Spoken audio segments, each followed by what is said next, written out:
is helping Israel defend itself as we speak from these missiles that Iran is raining.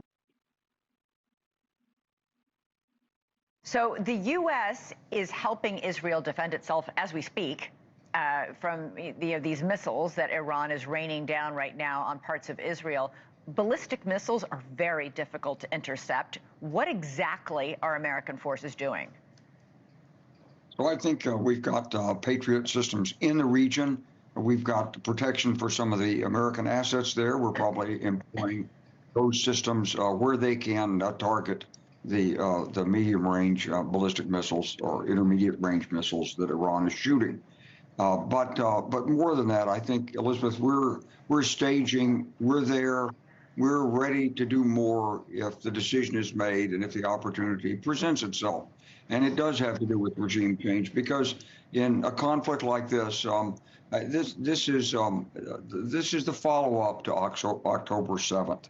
The Israelis knew from the beginning of October 7th that they were going to have to do something about the north with Hezbollah. Well, they did that very effectively, and they've known that behind all that they have to go to the source, and the source is Iran.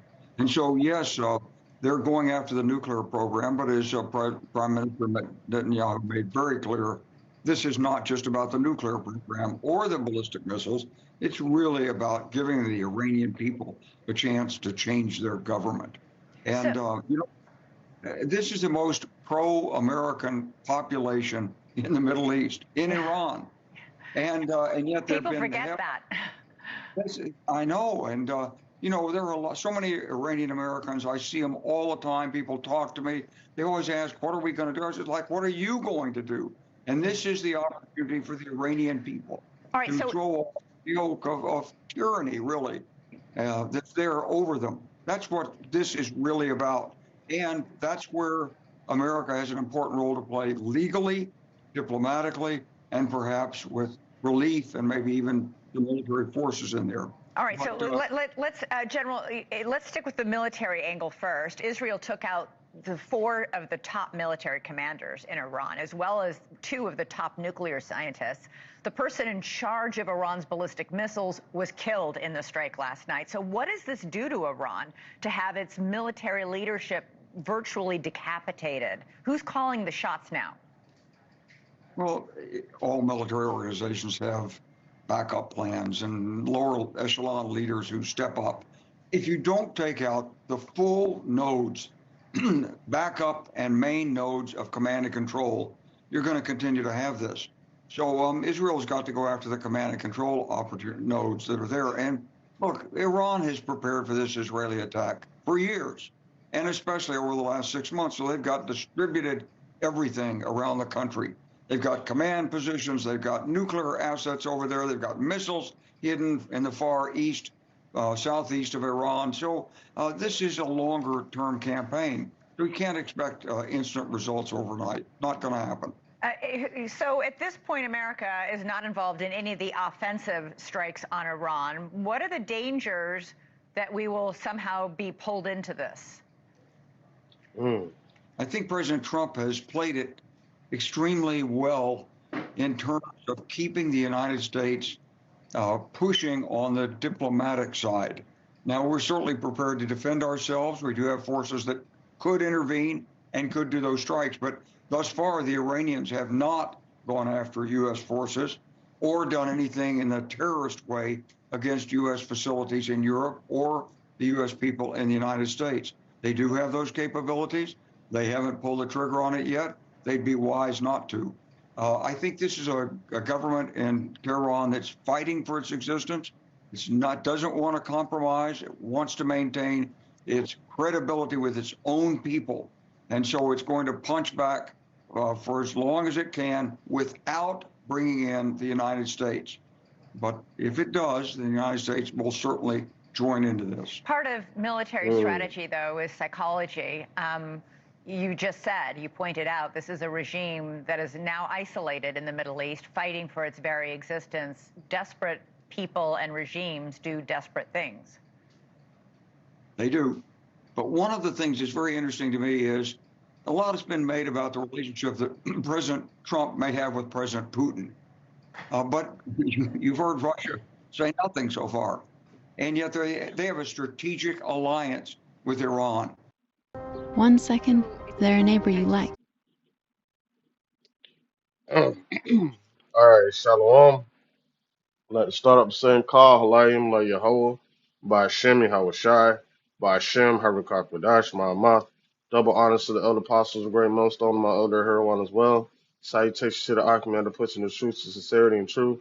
And peace and blessing to the men, women, and children that believe in the name Yahweh by Hashem Yahushai. All right, I'm Khalak Sa'am by Yashar Allah from the Lions of the Yashar Allah camp. And this is another Lions and News and Prophecy, and we're going to kick it off like this, like we always do.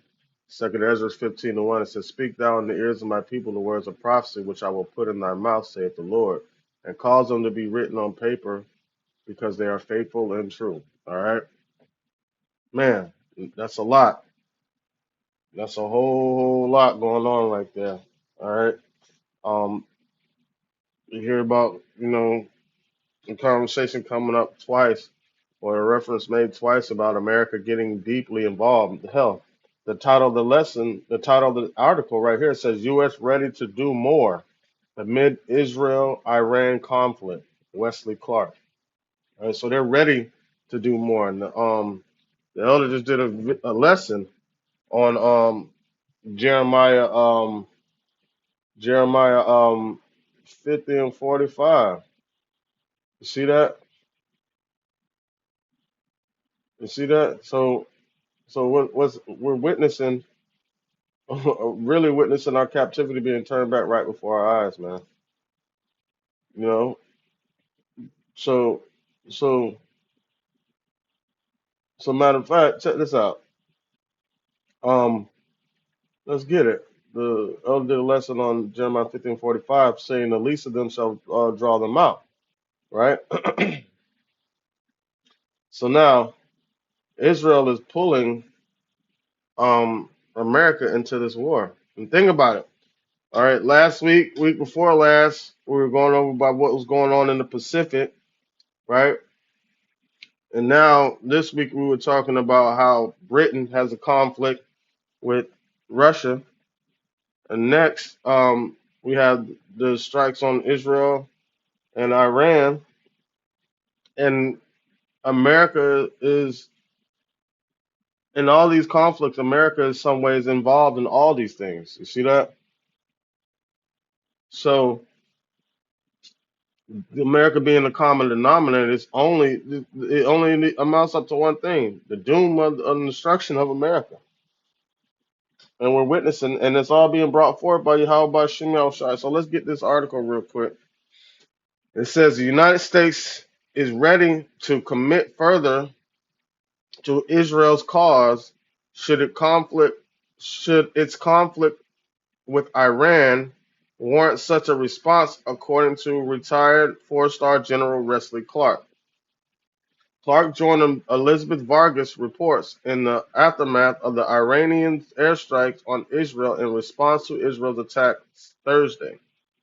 All right, it says, We're there, we're ready to do more if the decision is made and if the opportunity presents itself, Clark said of the United States' current stance. President Trump has played it extremely well.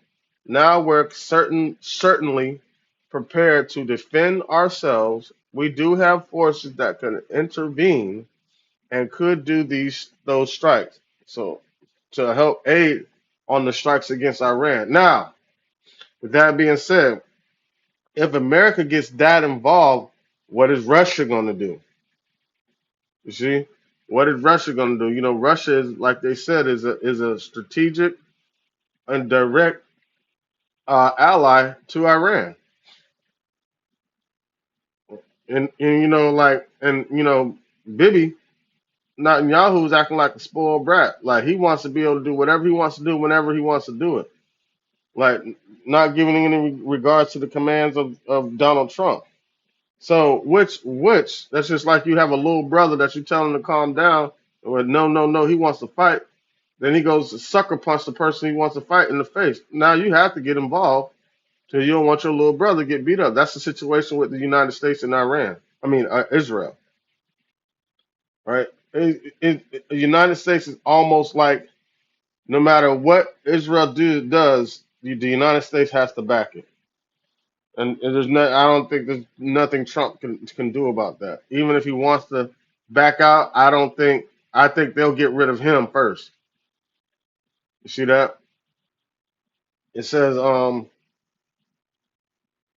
it says Iran launched more missiles, says 78 killed from Israeli strikes. Clark praised President Trump's diplomatic approach thus far.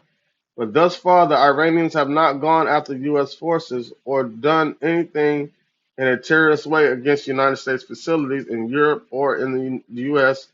people in the U.S. people in the United States. Clark acknowledged Iran can do so, but expects them to punch back far, far as long as it can without bringing in the United States. Setup. It says Iran announced Friday it had pulled out of the nuclear talks with the United States, suspending them until further notice. See that? So they don't want to talk about nothing no more. All they're doing is striking.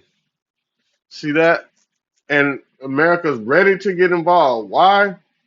Because of this. This is Habakkuk chapter 2, verse 3. It says, "For the vision is yet for an appointed time, but at the end it shall speak and not lie.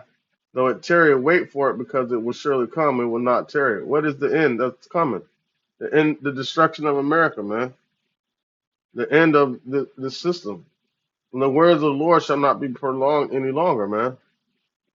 All right. All right.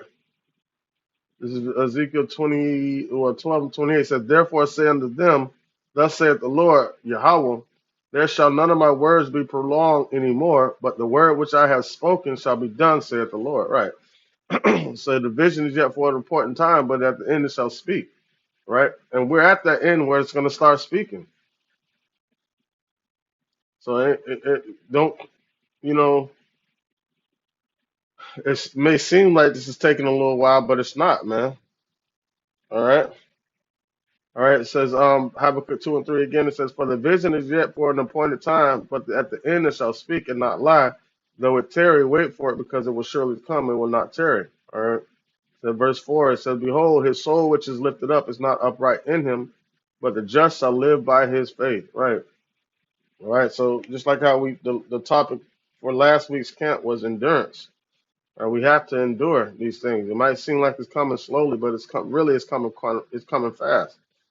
All right. Like you know, quick, fast, in a hurry. Like it says, Revelation 12 and 12. Um, we can get it real quick.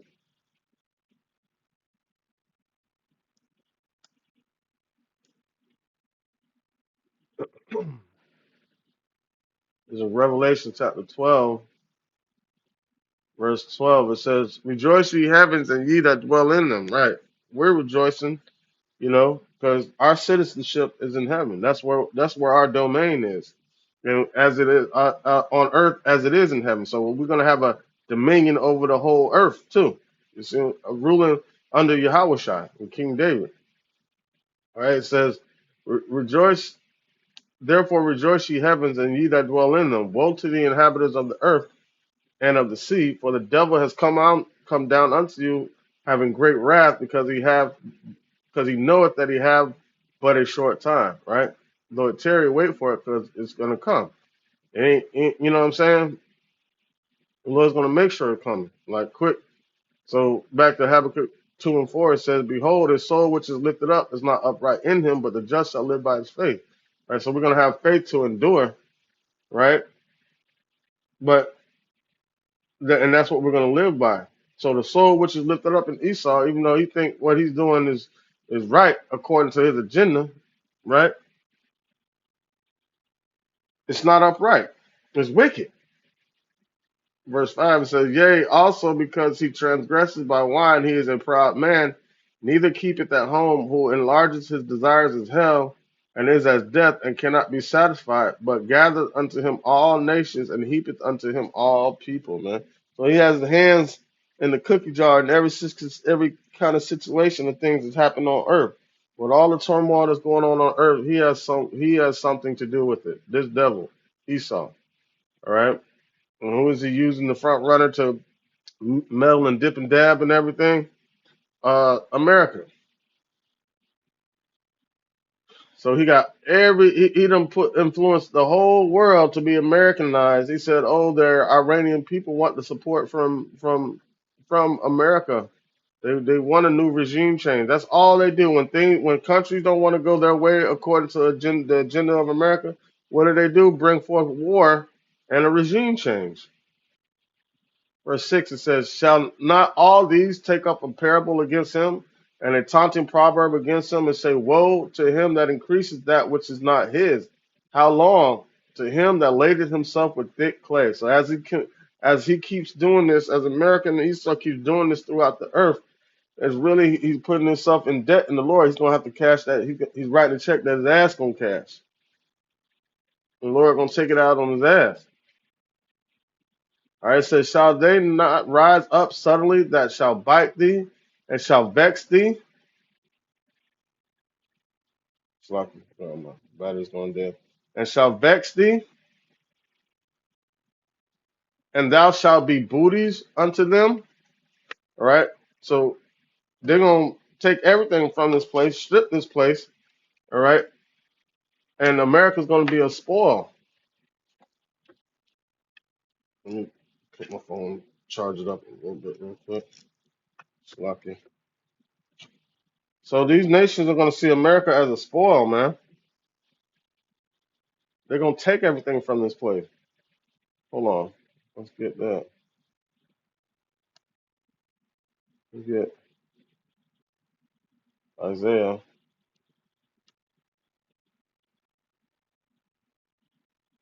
Isaiah 47:1, it says, "Come down and sit in the dust, O virgin daughter of Babylon." Right, see? The Lord has a judgment to this place. Like, this place is going to be a spoil to the other nations. They're going to strip everything from America. Come on, man. Charger's not working. They're going to strip everything from this place, make it bare. All right, it says, "Take millstones and grind the mill, uncover thy locks, make bare the leg, uncover the thigh, pass over the rivers. Thy nakedness shall be uncovered, yea, thy shame shall be seen. I will take vengeance, and I will not meet thee as a man." So not only is the Lord going to strip everything out of this place, He's going to show everybody the filth and shame of America. How they're trying to do shit in so-called democracy is really demonocracy. You know, the Lord is going to expose that. America's going to be a gazing stock of one of the other nations. Everybody's going to see the filth of this place and understand at one point in time they're mesmerized by the beauty of this place. But then it's like when you get home from the club and the woman take off all the makeup and put a wig on the dresser. Now you see her for what she really is, what she really looked like, and that's what the Lord is going to expose. That's what's going to expose um against this place, man. All right. So it says as for our Redeemer, the Lord Yahweh, power of hosts, Yahweh is his name, the Holy One of Israel. All right. It says, "Sit thou in silence, get thee into darkness, O daughter of the Chaldean, for thou shalt no more be called the Lady of Kingdoms." All right. Right. You know, so they're no longer going to be called that. They're going to have to come down in the dust. You know how before time, when a maiden or a damsel would come to like a puddle, a man would take off his jacket and lay it over the puddle so she wouldn't have to get wet or get dirty. But the Lord finna throw this bitch in the mud. All right. When there's a reason behind it. Verse 6, it says, "I was wroth with my people. I have polluted mine inheritance and given them unto thy hand." Right. This place was set up for a place of judgment for us to go through slavery. And these devils went overboard. It says, "And thou didst show them no mercy.